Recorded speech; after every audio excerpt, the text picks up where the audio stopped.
The city you consider as home is never so attractive as when you return to it after long and difficult times in other parts of the world. My name is Dr. John Watson. I had served and been wounded in the more remote regions of Afghanistan and had been discharged from the army with specific instructions to rest. The sight of London again was already working its soothing tonic. As I rode through the familiar streets, I never suspected that a chance introduction would lead me into the most amazing adventure of my entire life. Hi, Stanford. Watson, old man. Hello, how have you been? It's good to see you. Not as well as you, obviously. You look great, old man. Heard you were wounded. Well, it could have been much worse. Sit down. Care for a drink? That one. Good.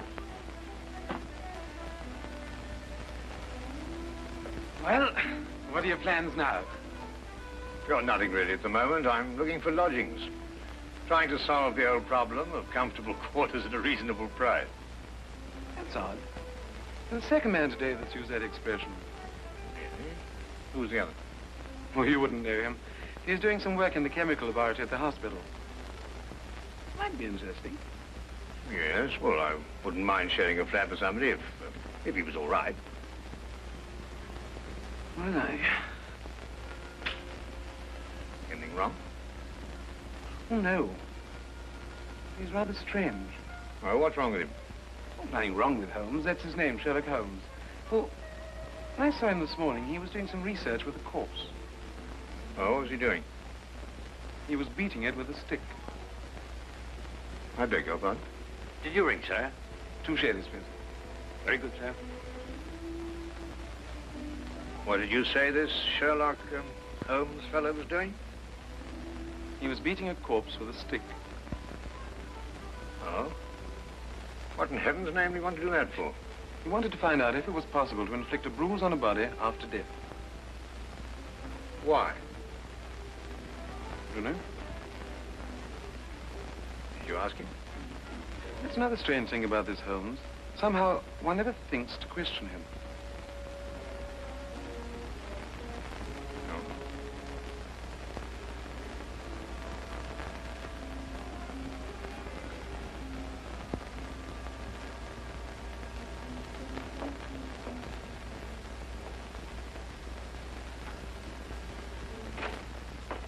It works. It really works. You realize you've just entered the greatest chapter in the history of forensic medicine. You're Dr. Watson. Yes, I am. What works? A foolproof test for hemoglobin. You realize what this means, of course. No, I don't. You must be Sherlock Holmes. It will create a revolution in criminal investigation. Yes, I'm Holmes. How did you know I was Watson? Because you've just come back from Afghanistan. How do you do? How you do? How did you know I'd just come back from Afghanistan? Well, it's written all over you. The problem has generally been that a man is suspected of a crime months after the crime is committed. Then when they find bloodstains on objects of clothing, they can't be sure if it's blood, mud, or rust stains. But this solves the whole thing, of course. Oh, of course. Of course. Stanford told me you're looking for someone to share a flat you'd found. You know, if this test had been in existence a year ago, it would have meant that von Bishop of Frankfurt would most certainly have been hung. And that goes for Mason of Bradford, Muller, and O'Fay, naturally. Naturally. Who are these people? Did you know, I'm delighted to meet you, Watson. I think you'll like the flat. It's in Baker Street, by the way. Oh, we could pop round this afternoon and have a look at it, if you care. Yes. Oh, yes, rather. I'd like that. Good. Did you mind if I play the violin? No, go right ahead. No, I mean now. I mean, when we're sharing the flat. Oh, no, of course not. I like a bit of good music. Oh, good. I'm not very good. Oh. Tell me, Holmes. Yes. How did you know I just got back from Afghanistan? Well, it's obvious. Now, that's what you said before. It isn't a bit obvious. You're a doctor, that much we know. Huh? But with the air of a military man, therefore an army doctor. You've acquired a sunburn. I know it's not your natural color because your wrists are white. Your eyes tell me that you've recently been ill. I'd say some sort of tropical fever. You use your left arm stiffly as though you've sustained a wound. Now the problem becomes, where would an army doctor have contracted a fever, sustained a wound? The answer, my dear Watson, is in the present campaign in Afghanistan, naturally. Naturally. Of course, it's obvious. Naturally. We examined the rooms at 221B Baker Street that afternoon and promptly moved in on the following day. I had, at this point, known Sherlock Holmes for only 24 hours. But the man's fantastic powers of perception, coupled with the almost unpredictable personality I'd ever encountered, kept me in a state of constant surprise when I wasn't being shocked. It was unbelievable, the things he knew and the things he didn't know. Now, really, my dear Holmes, you mean to tell me you didn't know that the Earth moved round the sun? Really? But every school child knows that. Well, now I know it, too. And I shall promptly proceed to forget it. But why? Yes. Why? Why should I remember it? Well, because it's a natural phenomenon. Well, is it important? Does it affect us? If you told me the Earth went round the moon, would it make any possible difference to our way of life? Well, to put it that way, no. Then it's useless information, and I shall do my best to forget it. I advise you to do the same. At times, I thought the man was joking and simply having a bit of fun at my expense. But I soon learned that he was in dead earnest. I also, unknown to him, made a brief classification of the man's knowledge. Literature? Nothing. Philosophy? Nothing. Astronomy? Nothing. Politics? Disinterested. Botany? He knew everything there was to know about poisons and absolutely nothing about practical gardening. Chemistry? Profound. Sensational literature? Without question, Sherlock Holmes knew the details of every horror perpetrated in the last 100 years.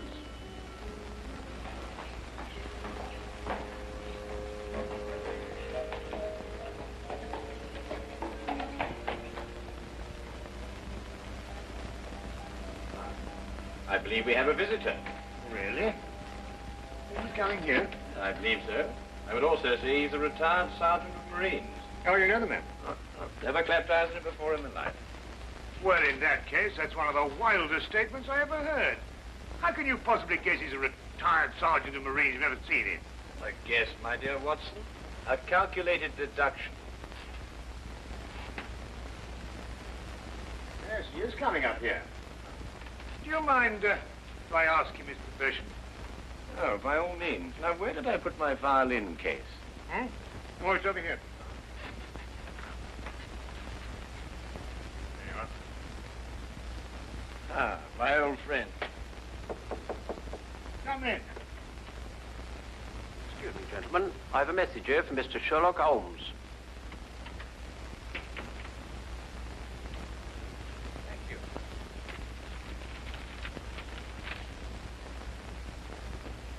Excuse me.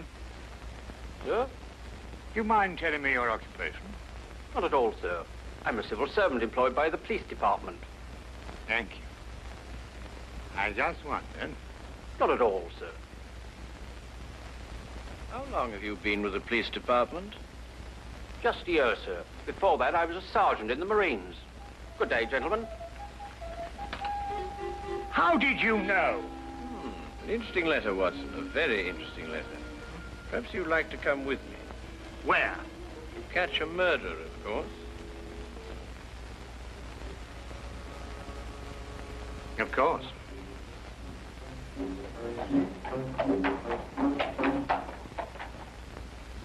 How did you know that that man was an ex-sergeant of Marines? Who? A messenger from the police. Oh, yes, the retired sergeant of Marine. That's what I said. Well, there's nothing mysterious about such observations, my dear Watson, but unfortunately, when explained, they lose their romantic order of mystery. My decision was based on observation and logical deduction. The man had a large anchor tattooed on the back of his hand. This was visible from our window. I admit I didn't notice it at the time, but since you mention it, I think there was an anchor. Oh, there was indeed. He also wore regulation sideburns and had a slight nautical roll. Thus, I judged him a Marine. Oh, guess, I grant you, but only a refinement of guesses one makes every day. Don't be so disgruntled, Watson. Test your own powers of observation. We are entering the perfect situation. Oh, what are we entering? A house that holds a murdered man.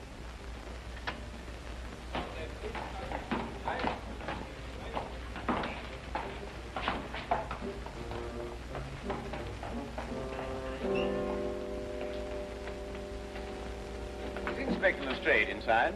Yes, sir. May I have your name, please? Yes, Sherlock Holmes. This is Dr. Watson. Oh, that's quite all right, sir. Inspector Lestrade gave instructions to admit you. Oh, good. Oh, by the way, has the body been removed? No, sir, but the medical examiner's just gone. Oh, thank you. Let's hope they haven't moved things about too much. The police forces of the world seem to have an organized science of messing things about. Oh, I wouldn't say that, Holmes.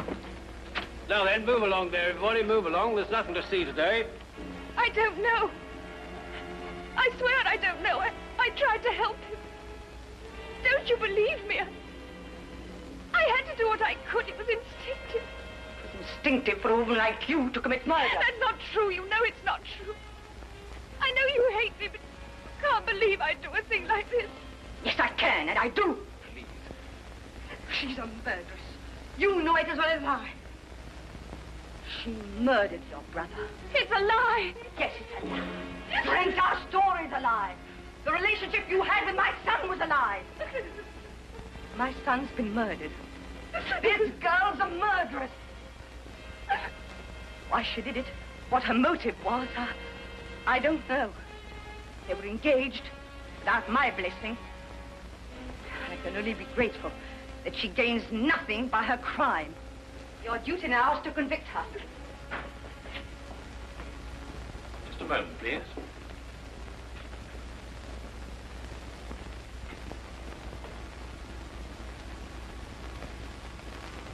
Notice the angle of incision, Watson.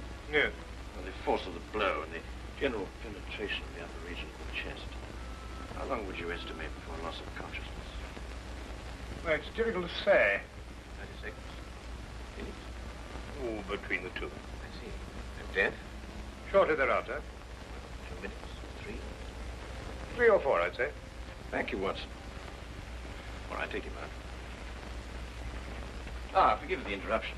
I would prefer to have been invited before the body had been moved. I thought you'd be interested, Holmes. Oh, thank you, Lestrade. Well, may I introduce my friend, Dr. Watson, Inspector Lestrade of Scotland Yard? How do you do? How do you know? So you're completely stuck, eh, Lestrade? What do you mean? Well, you thought I'd be interested. Why don't you admit it? You're in a jam. Magnificent cabinet work, don't you think? What you say isn't exactly true, Holmes. I've done you a favor. This is an interesting case. Of course, there are 1 or 2 unexplained details, but I don't believe it'll be long before we're What's clear. your principal problem? There's no motive. I found this girl with a knife in her hand. My brother lying dead on the floor. I found Peter on the floor. I tried to help By stabbing him? by removing the knife. Anybody would have done the same thing. I love him. Oh, my dear young lady, there's no cause for you to alarm yourself. No one's accusing you of, well, of what happened. This would be a clear-cut case if only she had a reason for murdering him. There happened to be a policeman outside the house during the murder, and he said that no one came in except her. Well, what about the others? Who benefits by her death? Well, no one. The estate was left in such a way that if he died before he married, everything went to charity. My dear Inspector Lestrade, he didn't die before he married. This young lady and the man whose body was carried out of here had been married for at least a week. In the event of his death, I imagine everything passes to her.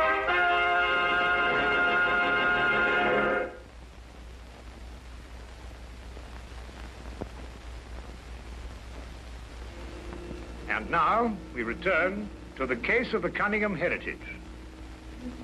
How did you know they were married? Weren't you?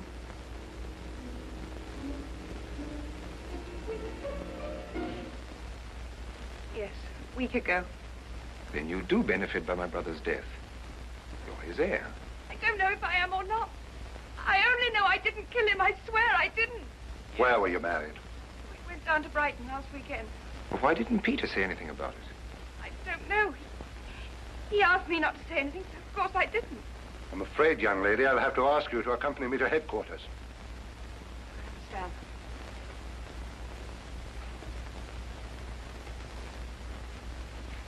Excuse me, Inspector. I think I should tell my mother. Oh, yes, of course. Tell me, Holmes, how did you know they were married?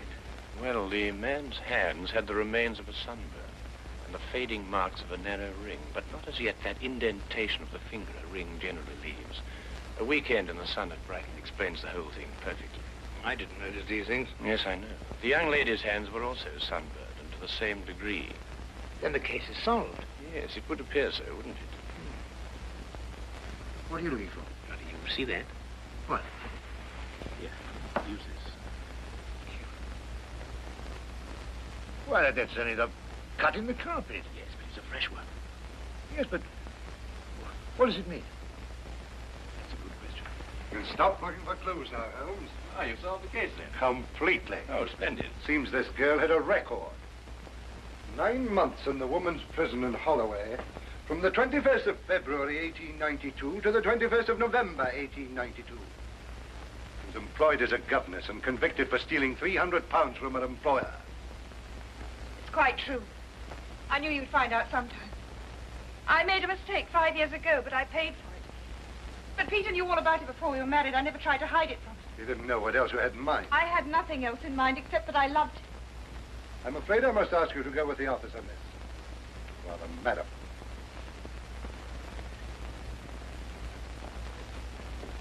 Well, that's how I like my cases.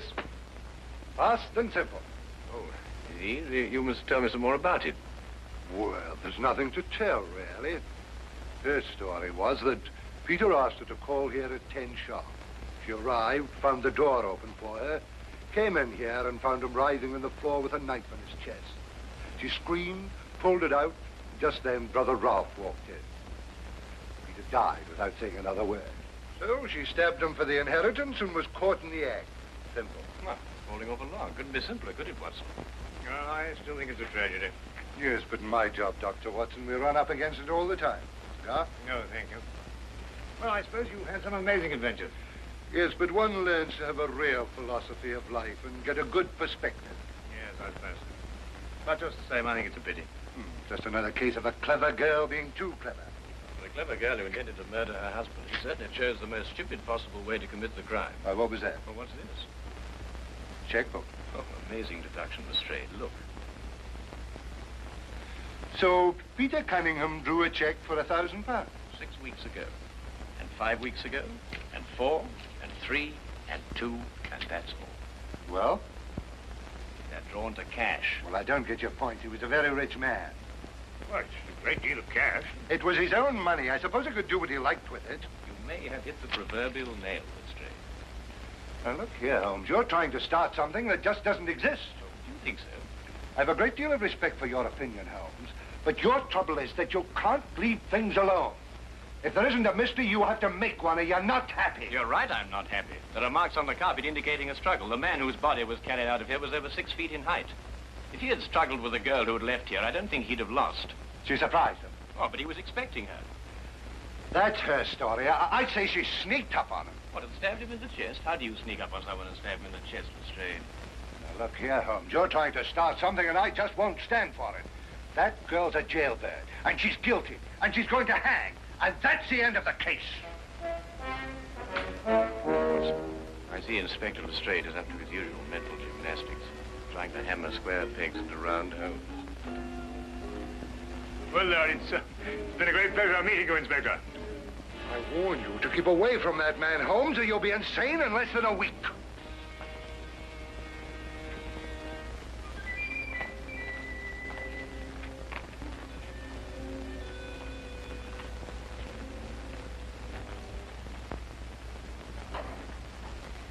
What time is it? Oh, 10:30. Perhaps you'd like to take a little stroll with me. Why? I'd like to investigate this afternoon's affair a bit further. Oh, yes. I'd like that. I thought you'd forgotten about it. Not at all. I've been thinking about it all evening. Shall we go? Then we must exchange our thoughts en route. Where are we going? To the Cunningham house. I didn't know you'd made an appointment there. I didn't. Oh, well, who do you expect to see? No one, I hope. Well, I'm terribly sorry, Holmes, and I'm afraid I don't understand what you mean when you say you want to go to the Cunningham house and you just... You can't do that. What?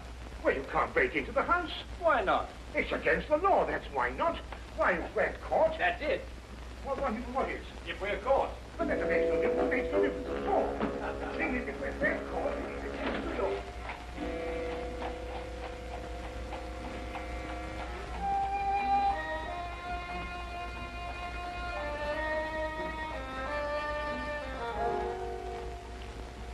quickly now. But look, Holmes, we can't... Shh. Come on.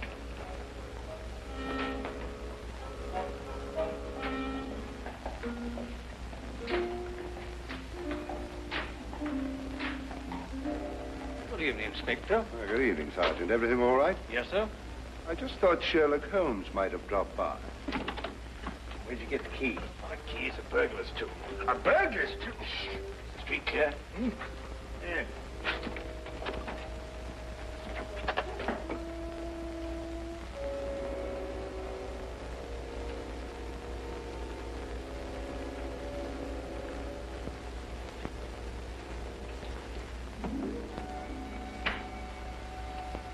How do you know he's out? Because I had a spy watching the house. Go through that cabinet. What am I looking for? Oh, papers, bank statements, anything to indicate passage of money from Peter Cunningham's account. Go on.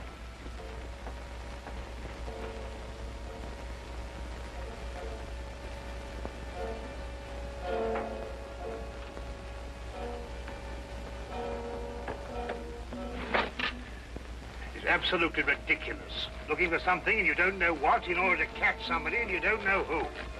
Quite ridiculous. Nothing over my side. Keep looking. Who do you think's got it?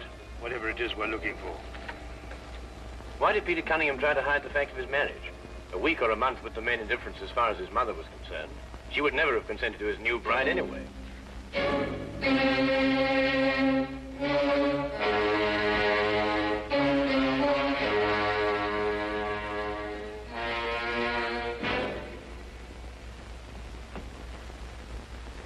He married her to prove to me that my blackmail wouldn't stop him.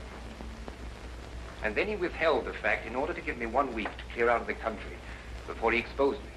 The money he paid you went to buying up your promissory notes. I was being pressed, Mr. Holmes. My brother's engagement to a jailbird gave me a perfect opportunity to extract a little money from him. In fact, if he hadn't been such a bullhead, it would have gone on for quite some time. A jailbird, as you put it, makes the perfect murder suspect. Perfect, Mr. Holmes. And you and Dr. Watson make perfect burglary suspects. When I report your death to the police, they can't possibly blame me for defending the sanctity of my home.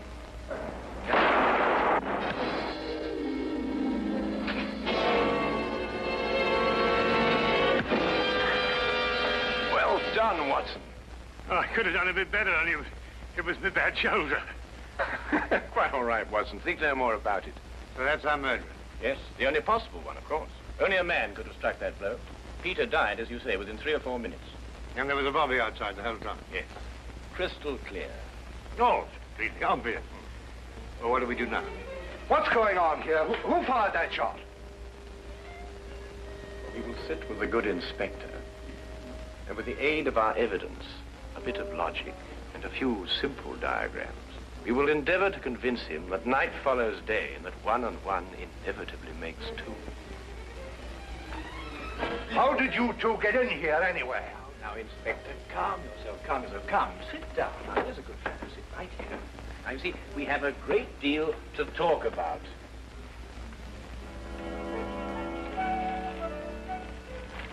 Also present with Inspector Lestrade was Dr. John Watson and a personal friend of the inspector's, Mr. Sherlock Holmes.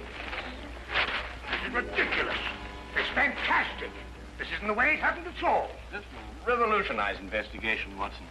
This whole account is a lie. Fingerprints, Watson. That's the coming thing. Oh, nonsense. What are you going to do about this? A bit more research. Here, give me your fingers on this sheet of paper. Oh, were you going to sit there with these disgusting little smudges and let them get away with this? Beg your pardon? Well, I won't. They're going to hear from me. Brilliant Inspector Lestrade, indeed. Why, it took you 3 hours to convince that bonehead. I don't know. Never in mind his life by her. That lady was innocent.